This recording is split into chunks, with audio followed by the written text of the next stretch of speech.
te cuento mi experiencia personal, Iru. Cuando Dale. me pasan 2 o 3 links, videos de 2 horas y media cada uno, y empiezo a ver esos videos y arrancan con múltiples explicaciones y fórmulas físicas y matemáticas, estoy seguro que esto le pasa a mucha gente. Algunos se van a sentir atraídos y se van a sumergir a fondo, otros por ahí van a permanecer indiferentes, otros van a decir que, como les dicen en todas partes del mundo, algunos a los terraplanistas, que son locos, que son unos estúpidos, que son unos tarados, que son unos mentirosos, ¿no? Entonces, desde mi lugar como observador, te digo, si el hombre en la luna se pudo fraguar hace 50 años con la tecnología que existía entonces, imaginémonos lo que se puede hacer ahora con la tecnología que tenemos disponible. Casi que puedo armar yo mi propio alunizaje en casa, con 3 teléfonos. Más o menos que sí. ¿No? Entonces, cuando me pongo a ver videos que me dicen que la Tierra es plana, termino comprando muchos de esos argumentos. Me pongo a ver videos que me dicen que la Tierra es redonda, termino comprando muchos de esos argumentos porque no sé de matemática, no sé de física, no sé de gravedad, no sé nada de eso. Entonces, así como me pueden mentir o tratar de engañar los que me dicen que la Tierra es redonda, también puede pasar lo mismo, porque no tengo manera de comprobarlo, a no ser que me meta, como vos, de lleno a esa investigación. La mayoría de las personas no lo hacen, ¿no? Por eso creo que termina siendo casi una cuestión de fe. Creo que se me ocurre que los verdaderamente estudiosos no son muchos. La mayoría dice, me cierra esto. Ahora, perdón por todo este discurso. Maestro, por favor, te voy siguiendo atentamente. Pero yo no necesito que vos me convenzas, más allá de que vos no tengas que convencerme de nada, porque yo estoy seguro que vivimos una vida planeada y planificada por otros, por los poderosos, en todos los aspectos. En todos los aspectos. Desde las grandes economías a las chicas, los grandes poderes a los pequeños. Digo, no tengo dudas de que eso es así. Y de que ya viene de un funcionamiento que lleva siglos, ¿no? Entonces, mirá lo que me pasa y con esto te cierro. Yo vengo viendo muchos documentales de música, ¿no? Lo mío es la música, más allá de que me interesan todos otros temas que trato de volcar acá en Camarón Patrullero. Pero si yo veo un documental, yo, por ejemplo, como documentalista, te aseguro que puedo contar la historia que a mí se me dé la gana, con la información que hay disponible. Yo decido que voy a contar la historia de John Lennon, el genio, y te voy a armar un documental y te voy a convencer. Te puedo armar una historia de John Lennon, el hijo de puta, y te voy a armar un documental y te voy a convencer, y así puedo agarrar al John Lennon que se me dé la gana, que le voy a dar esa intención al documental y va a ser convincente, ¿no? Me pasa viendo documentales de música, donde el director o los directores o los responsables deciden enfocar hacia un lugar, y como yo armo, edito, guiono el documental, queda convincente. ¿Se entiende todo esto que estuve diciendo? Perfectamente, te acotaría que hasta podés armar el documental del Último Testamento de John Harrison y en lugar de John Lennon hablar un poco de Paul McCartney y la teoría que hay por detrás. Pero entiendo el concepto, por eso mismo te lo comento. Hasta ahí te vengo siguiendo perfecto. 2 o 3 cosas. La primera, cuando hablamos de conspiración, yo creo que la diferencia entre conspiración y planificación es cuánto tiempo vas hacia atrás. Si vos sos una persona superficial, te quedás tal vez en los pocos años hacia atrás y entonces te suena una conspiración porque no lográs ver el mapa completo de cómo viene la raíz de todo esto. Y lo digo, no nos olvidemos que tal vez el primer conspiranoico del siglo XX, por así decirlo, pudo haber sido JFK. Cuando él da el discurso que dice, la verdadera palabra secretismo es repugnante en una sociedad libre y abierta, y estamos ante una conspiración monolítica de un calibre más allá de lo entendido, que utiliza los recursos de la ciencia, la economía, la política, etcétera, etcétera, etcétera. Y te meto Entonces, esta pastilla, por eso le pegaron un tiro. Cállese, señor. Por eso, no solamente por eso, sino también por la orden 11.110, cuando quiere recuperar la impresión de la moneda de los Estados Unidos, sacársela a la Reserva Federal, que la gente no entiende que la Reserva Federal es una reserva que no es federal, es una pertenece a ciertas familias que vienen de más atrás, que imprimen el billete y lo venden con una deuda, y por eso se generan las deudas externas en todos los países, y cada determinado tiempo hay una crisis como la última del 2008 y algo que está pasando hoy en día. Pero quiero decir con esto, la conspiración queda cuando la persona sufre un síndrome de abulia y se queda ahí sentadito en la silla y pretende que la información le entre sin buscarla. Queda ahí como un vago, en el sentido de yendo para un lado o para el otro, pero no focalizándose en lo que realmente quiere tratar de entender. Cuando vos empezás a ir sistemática y ordenadamente hacia atrás en el tiempo, mucha información para filtrar, pero va llegando a que sí hay una conspiración, pero no es nuestra hacia el sistema, es del sistema hacia nosotros, y ese sistema tiene nombre y apellido con familia, detectable, que cualquiera puede identificar. Con respecto al otro que vos planteás de una cuestión de fe, estoy totalmente de acuerdo. Yo creo que sobre todo el modelo heliocéntrico es una cuestión de fe, porque una fe se basa cuando vos no podés hacer un ejercicio empírico, cuando vos podés tener un montón de información y conocimiento, pero no sabiduría, porque no lo experimentaste. Entonces, ningún ser humano en esta tierra ha experimentado jamás que la tierra rote bajo sus pies, ningún ser humano ha experimentado que el horizonte se curve. Todos hemos experimentado que la luna se mueva sobre nuestras cabezas, y por lo tanto cuando miramos el sol no hay nada que nos indique que es la Tierra la que gira alrededor del sol si traza el mismo movimiento que la luna en nuestras cabezas. Y también lo hacen las estrellas. Entonces ahí el tema de la fe, o el tema de esto que vos decís, un director me puede contar la historia que quiera. Perfecto, eso es lo que hacen a través del sistema educativo. Pero acá hay un detalle que no tiene una religión, que no tiene un documental, que el juez es la naturaleza. Entonces hay una realidad objetiva en muchos de los aspectos que involucra el hecho de ponerse a verificar por uno mismo si el modelo es heliocéntrico, llámese también universo en expansión, teoría del Big Bang, etc., o es un modelo geocéntrico, estacionario y con una superficie, entiéndase, plana, como un concepto, ¿no? Que es plana porque obviamente que hay relieves, hay bajorrelieves, montañas, depresiones, valles, ¿no? Todo lo que la geografía nos muestra en la vida real. Entonces, en ese juez, que en la ciencia de la naturaleza, ese es el método científico, donde el juez es la naturaleza sí o sí, no hay otro juez. Vos hacés la teoría que proviene de la hipótesis, que proviene tal vez de una intuición o de una observación que vos hacés, pero el juez es la naturaleza. Entonces, en ese juzgado que uno podría imaginarse, cuando se sube al estrado y le pregunta a la naturaleza, ¿el agua se curva? La física de los fluidos me permite curvar el agua y adherirla a la parte externa de su contenedor, siendo esto una esfera en rotación a 1600 kilómetros por hora. Es contundente la respuesta del juez. No. La superficie del agua siempre está a nivel y no se curva. Y entonces de ahí empezás a tirar, y la propia ciencia lo hizo, y si querés te voy pasando después de vuelta el micrófono, cuando allí por el principio de 1920, y destaco, esto no son cosas que nos enseñan en el colegio, nosotros en el colegio te dan las respuestas a las preguntas que todavía no te hiciste. Entonces, claro, nosotros hay un montón de cosas que no nos replanteamos porque supuestamente las respuestas ya están ahí. Pero la ciencia, a principios del siglo XX, cuando le preguntó a la naturaleza, dijo, mi empirismo me dice que la Tierra está quieta y que lo que se mueve es lo que está en el cielo, pero mis sentidos me pueden estar engañando.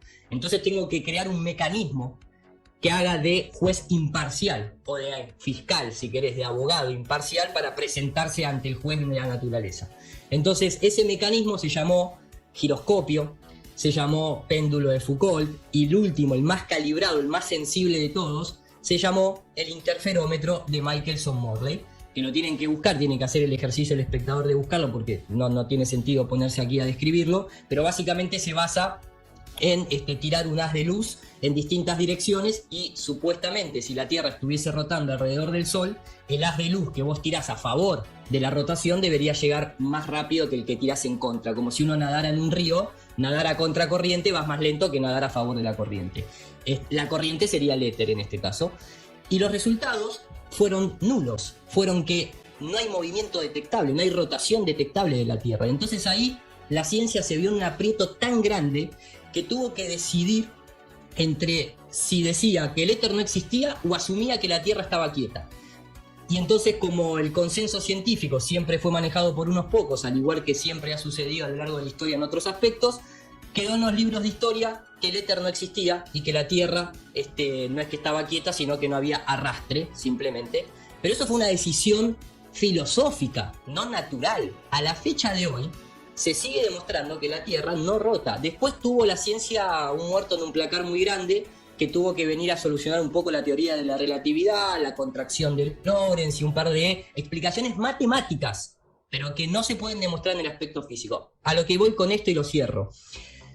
No se necesita, muchas veces ya con la educación básica que recibimos en la educación primaria y secundaria, es más que suficiente para entender que hay cosas en el plano físico que no cuadran con la teoría heliocéntrica. Y una de las más fáciles es simplemente lo que nos permite la tecnología de hoy, que no lo hacía la tecnología del pasado, que es un lente, un teleobjetivo o un telescopio y aprovechar las estructuras altas que ha construido el ser humano y poder verlas con tus ojos y ver que de Colonia a Puerto Madero en Buenos Aires se ve toda la línea costera, incluyendo hasta Quilmes, y eso debería estar oculto por la curvatura terrestre y solamente se deberían ver edificios más altos de 170 metros. Y eso no sucede. Entonces ahí vos ya empezás a tener entre la mecánica de fluidos, la rotación de la Tierra que no se detecta y la observación a larga distancia, esa es la naturaleza. Discutámosle a la naturaleza. Y ahí empieza un poco el camino. Por lo menos en la mayoría de la gente que conozco que se lo toma serio. Y cierro con esto. Cuando hablamos de terraplanismo, no tenemos que mezclarlo con la cuestión religiosa. A mí no me importa si en la Biblia, si en el Corán, si en el libro religioso que vos quieras, sabían que esto era plano estacionario, etcétera, etcétera. Es una cuestión de quienes escribieron esos libros, que eran los sacerdotes de aquellas épocas, que también eran los científicos de aquellas épocas. Ahora es otra cosa totalmente distinta en donde podemos ir con instrumental. Si la Biblia lo decía o el Corán lo decía, lo aplaudimos, lo festejamos, pero no tiene nada que ver la ciencia con la religión. Entonces eso también me gusta marcarlo porque hay mucho video, como vos mencionaste, que te arranca con la Biblia dice que la Tierra es plana. Bueno, fantástico, pero no es la misma carta de juego. Estamos hablando de ciencia, no estamos hablando de religión. No es que todos participan de una conspiración. Creo que muchos, yo no sé vos cuánto te podés sentir o no identificado, los oyentes también, pero por ejemplo hoy cuando empezó a surgir esto de Médicos por la Verdad, cuando empezó a surgir colectivos minoritarios pero que pedían por la verdad, esa gente fue educada en el mismo sistema que me eduqué yo, vos y un montón de personas, donde nos decían que San Martín cruzó los Andes a caballo, o a la gente se le decía que íbamos ganando las Malvinas, o se decía hace 20 años atrás que el Club Bilderberg no existía, y hoy el Club Bilderberg tiene una página web y todavía la gente se sigue yendo a manifestar cada vez que sale a dónde se van a reunir. Entonces el tema es el físico, el ingeniero, el astrónomo que nombra las estrellas, el astrólogo que estudia las estrellas, todo ese tipo de personas no van al espacio, no salen afuera. Y de hecho, te diría, por lo menos en mi experiencia personal, cuando yo he ido a las conferencias de Estados Unidos, fui a la conferencia de Londres en el 2018, tuvimos un debate cara a cara con 3 astrofísicos, está online ese debate, se ha sumado un montón de gente que son físicos, astrónomos, arquitecto, hombre de a pie, Juan Carlos normal, Juan Carlos común, diría un Sebastián de Caro, y un montón de personas que son totalmente profesionales. Lo que pasa es que no tienen prensa, no salen en la televisión, pero si vos te pones a buscar vas a encontrar un montón de personas. Entonces ahí pasa lo mismo que pasa cuando un médico sale a, dar una opinión distinta a lo que está pasando. Empieza la gente, porque así somos educados, que devuelva el título, ese flaco no estudió bien, seguramente, ¿entendés lo que te digo? Entonces acá es una cuestión que la física comprobable y empírica, miles de personas profesionales que tienen entendimiento de matemática y física, muchos de ellos a mí me escriben todos los días y me dicen cómo pude tardar 40 años en darme cuenta, cómo pude tardar 20 años en darme cuenta, etcétera, etcétera. ¿Por qué? Porque vos vas al sistema educativo. Nosotros tenemos acá un amigo físico que cuando le planteó al profesor de la universidad en 4º año cómo puede ser que la luz se modele como partícula y como onda, el profesor de la facultad le dijo, yo tampoco lo entiendo, pero es lo que me dijeron que tenga que repetir. Y se modela como partícula y se modela como onda. Cuando yo necesito es una onda y cuando necesito una partícula. Y lo mismo te decía incluso Edwin Hubble. Cuando yo quiero, digo que la Tierra es geocéntrica, me conviene hacer los cálculos de una Tierra geocéntrica y cuando no, lo hago como un modelo heliocéntrico. Entonces siempre existe una dualidad pero el sistema educativo es el que se encarga del adoctrinamiento, de darnos la instrucción de no, digamos, rebatir a la autoridad. El principio de la autoridad es uno de los principales enemigos dentro de la ciencia. Y nosotros nos educan con un principio de autoridad desde muy pequeños. Entonces, hay mucha gente que sabe, en muchos ámbitos, en la política es creo que uno de los ejemplos más claros, el nivel de corrupción que hay. Y no dicen nada porque pierden el trabajo, no dicen nada porque están bajo amenaza, no dicen nada porque no les conviene para su vida personal en contraposición a un bien común. Entonces, esto también sucede. La ciencia no es inmaculada. Las farmacéuticas hacen negocio, tiene un montón de gente trabajando adentro y saben lo que le están poniendo cuando te venden un medicamento. No voy a nombrar para que no haya problemas, lo dejo ahí, ¿no? En lo genérico. Vos mismo lo dijiste, es la propia esencia muchas veces del ser humano que tiene una tendencia perversa. Entonces, acá nosotros hemos invitado un montón de veces a gente de astronomía de la ciudad de La Plata. Vayamos, que me nombraban, que me vapuleaban, que se me ridiculizaban. Los hemos invitado a cruzar a Colonia y hacer la observación nosotros directo y después que la naturaleza sea el juez. Entonces, a lo que voy con todo esto es que no es que hay miles de personas involucrados, hay millones de personas educados bajo un mismo sistema que nos genera principio de autoridad, miedo a la autoridad, obediencia hasta el punto de lo absurdo, como pasó en los juicios de Nuremberg, que decían, bueno, no, pero yo tuve que hacer eso porque me dijeron, ahí está el experimento de Milgram. Entonces todo eso, por eso yo te decía al principio, hay que entender la dinámica de la psicología humana muchas veces para saber cómo nos hechizan a diario con un montón de cosas. Yo te puedo asegurar que si vos invitás a una persona que esté en el ámbito académico relacionado con las ciencias duras a contrastar ciertas experimentaciones, va a terminar como muchos de los que a mí me escriben diciendo me siento un boludo porque nunca me hice este planteo en mi vida profesional ni en la parte cuando yo estaba siendo un estudiante. Entonces va más por el lado de ese tipo que está muy bien armado el sistema. ¿Cuánta gente se plantea lo que vos planteabas, Gustavo? De yo sé que nos manejan, yo sé que hay una elite, yo sé que nadie ni siquiera presta atención al billete de $1 que te lo está diciendo en tu cara, nuevo orden mundial. Entonces, es un poco, estamos bajo un gran hechizo y la dinámica de grupo, la dinámica de social de grupo, la manejan muy bien porque lo vienen haciendo desde hace, no te voy a decir eones, pero siglos seguramente. Y la iglesia es uno de los principales puntos. Cierro con esto. No te olvides, cuando a mí me preguntan muchas veces quién está detrás, vos tenés que ir a los autores. O sea, ¿quién está detrás del libro tal o cual? Y bueno, andá, fíjate, abrí el libro y fíjate el autor, y entonces vos podés ir y entrevistar al autor del libro para que te saque ciertas dudas. ¿Cuál es el autor del modelo heliocéntrico? O sea, ¿a quién se le ocurrió, a quién se le cruzó por la cabeza que la Tierra podía estar girando alrededor del Sol o que el Sol estaba a 150 millones de kilómetros cuando se ve del mismo diámetro que la Luna y todo lo que involucra el modelo heliocéntrico? A la Iglesia.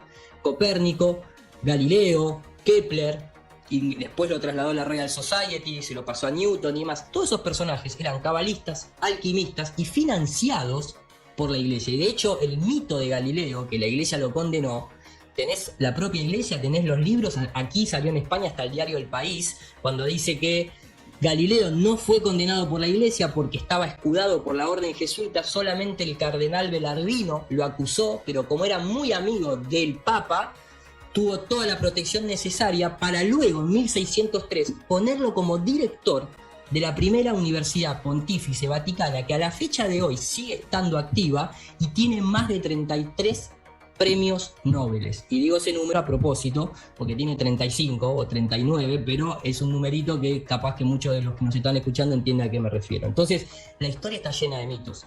Y hay que ponerse a indagarlos para poder descifrarlos. Pero viene por ahí, por lo menos mi explicación viene por ahí. Yo me hice la misma pregunta que vos y cuando te vas metiendo en una madriguera te das cuenta hasta dónde va el agujero, ¿no?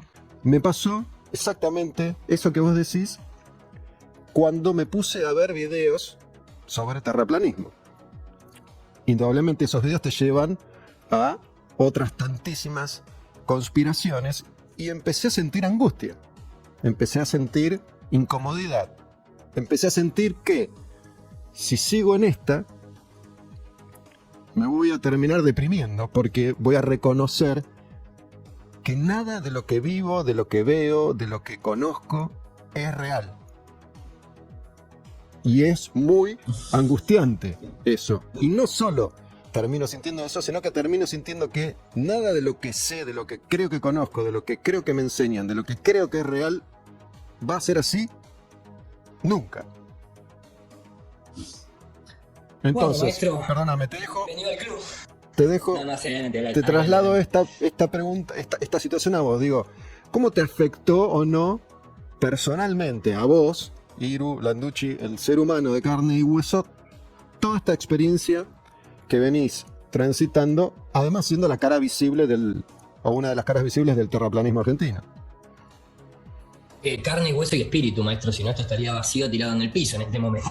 Pero bueno, más allá de ese detalle, no, te entiendo perfectamente. A ver, yo te lo dije en aquel comienzo que no quedó grabado, pero el tema de, y es un poco también lo que planteaba Sebastián de Caro, o sea, a mí me llevó, a ver, no la tierra plana, siempre fui curioso, siempre quise saber un poco más porque esa felicidad pasajera tampoco me llena, ¿viste? O sea, el tema es que yo puedo estar distraído durante el día con mi trabajo, puedo estar distraído porque me hacen sentarme en el sillón a mirar Netflix, puedo estar distraído porque los medios de comunicación están manipulados y manejados por 5 empresas que pertenecen nuevamente a las mismas familias, pero llega un momento a mí, en mi vida personal, que a través de experiencias cercanas a la muerte o accidentes que te hacen replantear qué es la vida, me di cuenta que no había felicidad real en esa aplaudir con los ojos cerrados.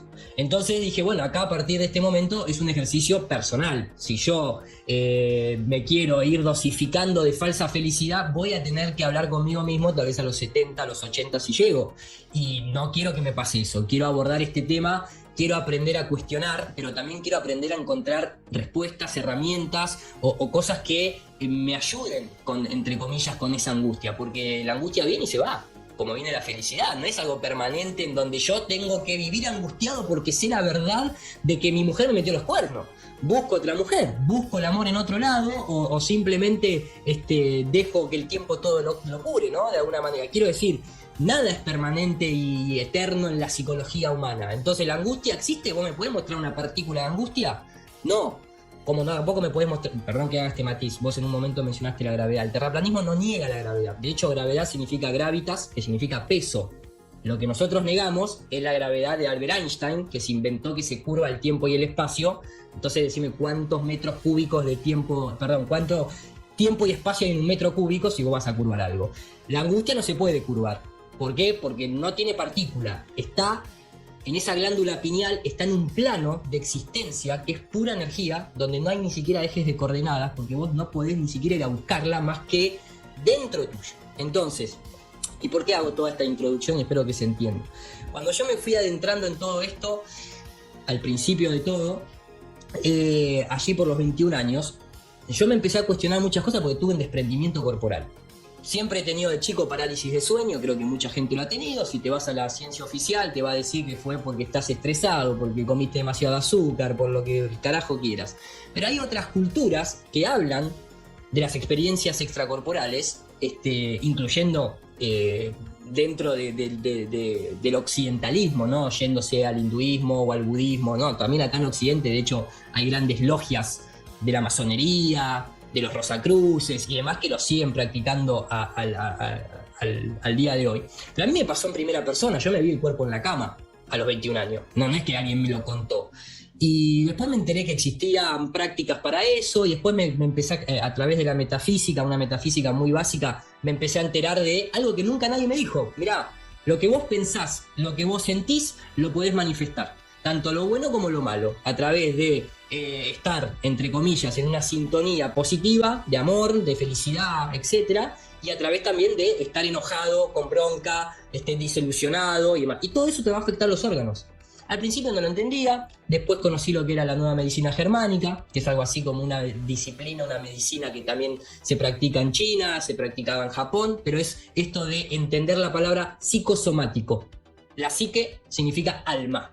Entonces, se enferma el alma, responde el cuerpo biológico. Por eso la aclaración, carne, hueso y espíritu. Entonces, ¿por qué te voy llevando a todo esto? Y perdón si me extiendo, pero para combatir la angustia, a mí, en lo personal, me sirvió entender que hay siempre una salida. Y que conocer la verdad, hoy, más que nunca, te puede salvar la vida. Porque hoy nos están obligando a ciertas prácticas, a inocularnos ciertas cosas que dentro incluso del paradigma científico todavía están en etapa de fase de prueba. Algunas en fase 3, otras en lo que se denomina fase 4. Todos los días vemos los titulares de personas que tienen la desgracia de debido a ciertas génicas. Estoy siendo genérico, pero creo que se entienda a dónde va. Yo creo en la libertad de elección porque ya nos demostró la historia que, como vos bien decís, a través y bajo el nombre de la ciencia, que debería ser cientificismo, es lo mismo que bajo el nombre de Jesús o bajo el nombre de la iglesia cuando se realizaban las cruzadas. Se puede generar mucho daño bajo el nombre de un paradigma o de un ismo. Entonces, yo no quiero pertenecer a ningún ismo, tampoco vine a entretener a tu familia, decía Fito Páez en una canción que le decía, me gusta estar al lado del camino. Y en este caso, la información que yo consumí, que incorporé y que sobre todo integré porque la racionalicé y también la chequeé, la investigué, y puedo estar equivocado, pero conmigo estoy en el camino verdadero. Puedo estar equivocado a nivel general, pero a mí me ha hecho bien. Hoy me ayuda a tomar decisiones que tal vez de otra manera no las hubiese tomado y me podrían haber afectado la vida, no solamente hoy. También lo he hecho en otras circunstancias donde decidí no enojarme como me enojaba cuando era joven, porque entendía lo que el enojo me provocaba dentro. Esa frase que nuestros abuelos nos decían, no te hagas mala sangre. Bueno, eso sucede, pero sucede de un efecto químico constatable. Lo que pasa es que el efecto químico lo produce un efecto energético que está en nuestro corazón y nuestra glándula pineal, en ese campo del éter o en ese campo unificado, o eso que es muy difícil de describir y que la física cuántica o la metafísica cuántica quiere tratar de poner en fórmulas, ¿no? Eso se experimenta, se vive, es algo trascendental que se puede alcanzar de manera muy simple porque todos los cuerpos de los seres humanos venimos sintonizados y con el equipamiento necesario para utilizarlo. El problema es el software. El problema es el software que nos meten y cómo nos limitan desde pequeño a no ni siquiera creer en eso, pero que ni se te ocurra practicarlo, salvo que nosotros querramos. Entonces empieza toda una moda de ciertas prácticas, de ciertas religiones que muchas veces terminan beneficiando a lo mismo de siempre. Pero yo no cambiaría por nada la verdad ante la angustia, porque una buena verdad puede ser perdurable en el tiempo, y la angustia es algo pasajero. Cuando vos incorporás información, cuando esa información te trae contactos, te trae nuevas amistades, te trae nueva información arriba, a lo largo eso se disipa y entonces empieza a quedarte una sensación de libertad, de conocimiento, de práctica, y por lo tanto creo que lo celebro que sea así. No hay que quedarse sentado en la silla. Entonces, si te vas a meter en esto, es como la música. Vas a tener que practicar mucho, porque ser teórico de la música, hablar de música y no tocar un instrumento es como hablar de espiritualidad y nunca tener ninguna práctica para tratar de llegar al estado de espíritu, ¿no? Somos teóricos de la espiritualidad, bueno, ponete a ver lo que es estar en modo espíritu, lo digo entre comillas, pero celebro toda la información que me generó angustia, porque encontré también ahí la felicidad. A esto de cómo hacemos para que miles, millones de personas formen parte de esta conspiración, y vos lo explicaste muy bien. Entonces ahora te hago otra de las preguntas obvias que casi todo el mundo se hace frente al terraplanismo. ¿Cuál es el objetivo último o más profundo de que nos quieran hacer creer que la Tierra es redonda y todo lo que ustedes cuestionan? ¿Para qué? Ya, bueno, es una gran pregunta y como todo, la respuesta es muy simple, pero al mismo tiempo a la mayoría de la gente que se lo decís no, es como que no lo integra porque no están acostumbrados, me ha pasado obviamente, ¿no? Es por un control espiritual. Este mundo está gobernado por espíritus, no por carne y hueso, básicamente. Todos somos espíritus y lo que buscan es controlarte aquello que no es material, que es tu conciencia. Una de las mejores maneras, vos sabés que dentro de la psicología, en la violencia se ejerce no solamente física, ¿no? Como dirían algunas filosofías, el dolor es inevitable, pero el sufrimiento es opcional. ¿No? O sea, yo te pego a vos, te golpeo con el puño en el brazo, es inevitable el dolor, seguramente, si mi puño tiene suficiente masa y velocidad, si nos ponemos un poquito científicos, pero se te va a ir el dolor. Pero si yo te atormento psicológicamente, vos vas a tener un sufrimiento constante en el cual va a ser muy difícil romper esa cuestión de control a través de la violencia que yo te genero psicológica. Eso pasa mucho a nivel doméstico en muchas situaciones. Imagínate eso a escala general. Entonces, voy a pasar a describirlo y es indiferente si la persona lo entiende o no lo entiende. Eso es así por defecto, porque muchas veces, como bien diría Sebastián de Caro, muchas veces el enemigo, él decía el enemigo del terraplanista en una charla que tuvo ahí en radio con sus colegas ayer por el 2018, pero yo diría el enemigo de cualquier cuestionador es Juan Carlos Berga. El de, esto es así porque es así, ¿entendés? Y vos decís, pero, o sea, para poder discutir, tengamos una charla profunda, tenemos que tener cierto consenso e igualdad de conocimiento, porque si no, una charla, prendé la tele y mirá fútbol, ¿entendés? O sea, está todo bien, no pasa nada, yo no te quiero convencer, pero si me haces preguntas, más o menos, o llévatelas para consultar con la almohada, o bueno, déjalas pasar y listo, no hay ningún problema. Entonces, lo primero es, como dije anteriormente, ¿quiénes están por detrás? O sea, a mí a veces me gusta hacer una contrapregunta, pero para que entiendas el ejemplo. Tal vez en una época pasada yo preguntaría, ¿y qué gana la iglesia con crear esta historia de que hay un ser que vive arriba de las nubes, que es el Hijo y comparte el asiento, su mano derecha del Creador, y abajo está en el infierno un ser diabólico viviendo en llamas que nos va a condenar, y al mismo tiempo hay alguien que está llevando la lista de todo lo que vos hacés para luego uno por uno decidir si vas a un lado o al otro? No, ¿se entiende el concepto? Uh-huh. ¿Para qué le serviría a la iglesia eso? Obviamente, una respuesta muy obvia es, y bueno, control social. O sea, han controlado socialmente a la gente, pero también han hecho miles de negocios. Vos no te olvides que hubo una época que el Vaticano estaba en bancarrota y se cobraban las indulgencias. Hay una lista de los precios por pecado y la gente pagaba por ser perdonado. O sea, han llegado a cosas, y podríamos hablar un día de la ley natural y un montón de cosas que han creado la iglesia con esta idea de una religión en algo que ellos nada más tienen acceso. Ellos son los que pueden llegar, ellos son los que pueden ir y ser el mensajero, pero también ser no te olvides que la orden jesuita crea el confesionario como primer servicio de inteligencia. El confesionario es un servicio de inteligencia que figura en el libro de la Mónica Secreta, que es el libro de instrucciones jesuitas para infiltrarse en la sociedad, en toda la sociedad, porque obviamente vos no podés controlar todas las instituciones, pero sí podés infiltrar y etcétera, etcétera. Entonces, recapitulizando, la iglesia siempre creó sistemas de creencias, porque vos siempre vos no podés mostrarle a la gente el enemigo, porque entonces lo identificarían y uno lo podría resolver por su cuenta. El enemigo siempre es invisible. Es invisible, son los comunistas invisibles, entre comillas, porque nunca entraban. Estados Unidos sufrió una sola invasión en toda su historia, que fue Pancho Villa. Todo lo demás fue autoatentado por conveniencia. Siempre todo tiene que ser invisible. ¿Por qué? Porque estás en la imaginación. Entonces la persona no sabe dónde disparar, ¿no? Valga la analogía. Entonces, la religión siempre se basó en cuestiones invisibles.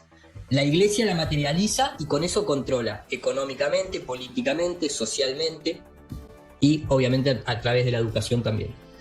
Esa misma iglesia ahora se está actualizando. Como tenían el Viejo Testamento y después salió el Nuevo Testamento, ahora sale el Nuevo del Nuevo Testamento, pero el culto es siempre el mismo. Cuando vos hablas de Jesús, no estás hablando de Jesús, no estás hablando de una persona de carne y hueso. Eso es para el que no está iniciado. El que está iniciado sabe que es un culto solar. Sabe que Jesús caminaba por las aguas porque es el reflejo del sol que va por el agua. Sabe que, no me voy a poner a hacer todas las analogías. Sobran las analogías del culto solar. El nuevo culto solar es científico. Es a través de una dictadura científica, pero ya directamente en tu cara. Antes te dibujaban a los avatares religiosos con un aro blanco, pareciendo a que yo tengo acá atrás en la luz que está en la pared, porque el aro blanco representa el sol. Y los 12 apóstoles, los símbolos zodiacales, la Biblia es más un libro astrológico encriptado para los distintos niveles de iniciados, como hacen las logias, que aprendieron de ahí, más que un libro religioso en sí de creerse que, ¿viste? O sea, que una paloma se transformó en un Espíritu Santo, básicamente. Entonces, la iglesia ahora está mutando ese culto solar. En nuestra mente, nosotros no nos damos cuenta, pero cada vez que tenemos que hacer un festejo vamos frente a un obelisco. igual que está el obelisco en la Plaza San Pietro. Ese obelisco representa el sol. Entonces nosotros a nivel simbólico seguimos creyendo que giramos alrededor del sol, en ese culto solar eterno, en ese ave fénix que renace de las cenizas, y ahora nos toca vivir un sistema de control a través del cientificismo, pero sobre todo, vuelvo a lo que dije al principio, nos desvalorizan para controlarnos. Lo que tiene implícito el modelo heliocéntrico, y a esto me refería con el que lo quiera aceptar o el que lo quiera ver así o no, es indiferente, porque no conocer no te exime de la pena, ¿no? En el caso jurídico, aquí es lo mismo. El modelo heliocéntrico se hizo con un propósito, y te lo dicen y lo vas a escuchar hasta en las charlas TED, lo vas a escuchar hasta en una entrevista que le hace Fantino a José Edelstein, que es un físico teórico argentino que vive aquí en España. Cuando a vos te hacen mirar el cielo, en la antigüedad, vos levantabas la cabeza, vos lo mirabas y decías, eso está vacío, con puntos de luz, con soles a miles de millones de kilómetros. No, vos veías divinidad, orden, veías un creador o creadores, como fuese, porque estamos en búsqueda de eso, veías un mecanismo controlado, un mecanismo ordenado que tenía un propósito, donde vos sos el centro del observado y vos en una experiencia kármica como la que tenemos, tenés una cierta responsabilidad y privilegio, entre comillas, por sobre las otras especies que nos rodean.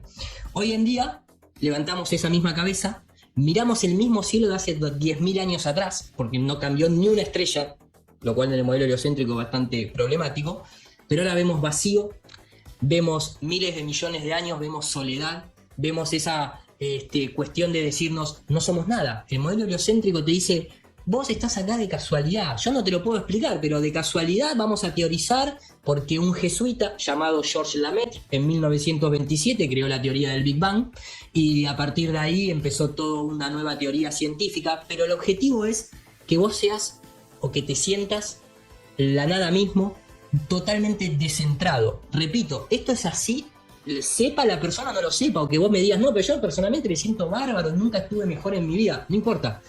Así fue creado el modelo. Entonces, si no hay modelo heliocéntrico, por ejemplo, no hay dinosaurios. Vamos a decir, ¿cómo? ¿Qué tienen que ver los dinosaurios? Bueno, la historia oficial, indemostrable, dice que los dinosaurios fueron extintos por un meteorito. ¿Por qué? Porque el meteorito puede viajar ¿en dónde? En un universo de estas características, heliocéntrica, entra a un planeta, elimina a los dinosaurios, da paso al ser humano, pero también todo eso tiene que ver con la teoría de la evolución, que te viene a decir lo mismo, te dice, vos sos un mono, vos venís del mono, no tenés ninguna divinidad. O casualidad, Charles Darwin es el modelo malthusiano social aplicado al modelo biológico, pero también financiado por las mismas familias de siempre. Los Huxleys eran financistas, los que financiaron y crearon y dirigieron la UNESCO desde el punto número 1. Entonces, es como dije en la canción, es una maquinaria para devastar tu inconsciente, porque necesitan controlarte constantemente. Yo sé que tal vez la respuesta es un poco amplia y voy de un lado para el otro. Por eso dije control y desvalorización, pero la gente al mismo tiempo va a decir, no entiendo, ¿cómo me controlan? ¿Cómo me desvalorizan? Bueno, es una maquinaria. Y a mí, en lo personal, y mucha gente que ha estado involucrada desde el principio con la cuestión de un problema geométrico que es la curvatura no detectable, te termina abriendo las puertas a un montón de otras cosas que tal vez por otros paradigmas hubieses entrado, como entré yo por mirar la pirámide en el ojo de un dólar, pero tal vez nunca hubieses entrado porque todas esas cuestiones te parecían teoría media rebuscadas y entraste por esta porque se hizo como una especie de expansión de, como vos decías al principio, cada vez más terraplanistas. Pero por eso dejo claro esto. No se trata de yo respeto la religión de cada uno y hay mucha gente que dice, no, yo a través del terraplanismo me volví a conectar con la Biblia o con el Corán o con el libro sagrado que vos quieras y me parece perfecto. No mezclemos las cosas. Una cosa es el problema geométrico, si hay o no hay curvatura, y de ahí se van a desprender un montón de cosas que cada persona lo va a llevar para distinto camino.